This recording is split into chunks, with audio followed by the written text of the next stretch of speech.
công cụ để Hoa Kỳ cạnh tranh với Nga ở Syria. Trong bối cảnh này, công cụ chính mà Hoa Kỳ có thể sử dụng không phải là bom đạn, mà là thương mại. Washington cần một chiến lược dài hạn để tạo điều kiện cho các khoản đầu tư ổn định Syria và ngăn chặn Nga tái lập ảnh hưởng của mình. Bằng cách hợp tác với các doanh nghiệp Hoa Kỳ và các đối tác quốc tế, Hoa Kỳ có thể làm suy yếu ảnh hưởng của Nga ở Syria và ngăn chặn Moscow mở rộng quyền lực của mình ở Trung Đông, châu Âu và châu Phi. Đã đến lúc hành động. Mặc dù vị thế của Nga ở Syria đã suy yếu, nhưng họ vẫn đang tìm cách củng cố sự hiện diện của mình thông qua các cơ sở quân sự và quan hệ ngoại giao. Lãnh đạo phe đối lập Syria Ahmed al-Shara cũng nhấn mạnh mối quan hệ về chiến lược sâu sắc giữa Nga và Syria. Kể từ năm 2015, Nga đã can thiệp quân sự để bảo vệ chế độ cũ ở Syria, đồng thời tiếp cận các nguồn tài nguyên của Syria như năng lượng, phốt phát và viễn thông. Nếu Nga mất vị thế ở đây, họ sẽ phải đối mặt với khoản lỗ hàng tỷ đô la từ các khoản đầu tư và khoản vay được cấp cho chế độ cũ. Để đối phó với Nga,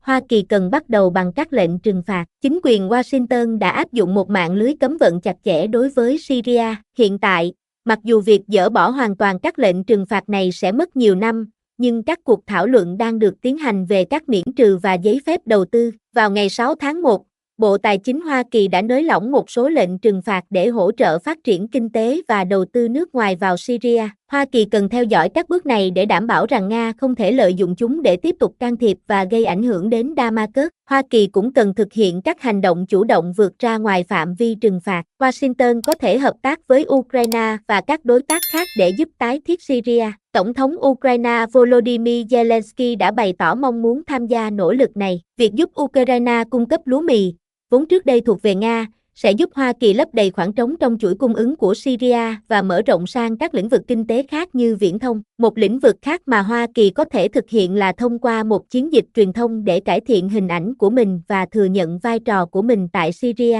Trước đây, Hoa Kỳ thường cung cấp viện trợ nhân đạo mà không tiết lộ để tránh bị chế độ cũ trả đũa. Tuy nhiên, giờ đây Washington cần đảm bảo rằng những nỗ lực của mình được ghi nhận, qua đó củng cố niềm tin của người dân Syria vào vai trò tích cực của Hoa Kỳ. Cơ hội và thách thức. Không ai có thể phủ nhận rằng việc tái thiết Syria là một nhiệm vụ khó khăn. Tuy nhiên, Hoa Kỳ đã chứng minh được khả năng cung cấp viện trợ hiệu quả cho Syria trong thời gian Tổng thống Assad nắm quyền, với hơn 17 tỷ đô la viện trợ nhân đạo kể từ năm 2011. Giờ đây, khi Tổng thống Assad không còn nữa, Hoa Kỳ có cơ hội lớn để tiến xa hơn trong việc hỗ trợ tái thiết đất nước. Nga từ lâu đã hiểu được tầm quan trọng của quan hệ thương mại trong chính trị, thường xuyên cử các phái đoàn doanh nghiệp tháp tùng các quan chức cấp cao. Hoa Kỳ hoàn toàn có thể đánh bại Nga trong trò chơi này, qua đó giành lại vị thế và ảnh hưởng của mình tại Trung Đông. Uy tín của Hoa Kỳ đang bị đe dọa. Việc không hỗ trợ Syria không chỉ khiến Hoa Kỳ mất đi ảnh hưởng ở Trung Đông mà còn làm tăng thêm chi phí cho cuộc chiến ở Ukraine.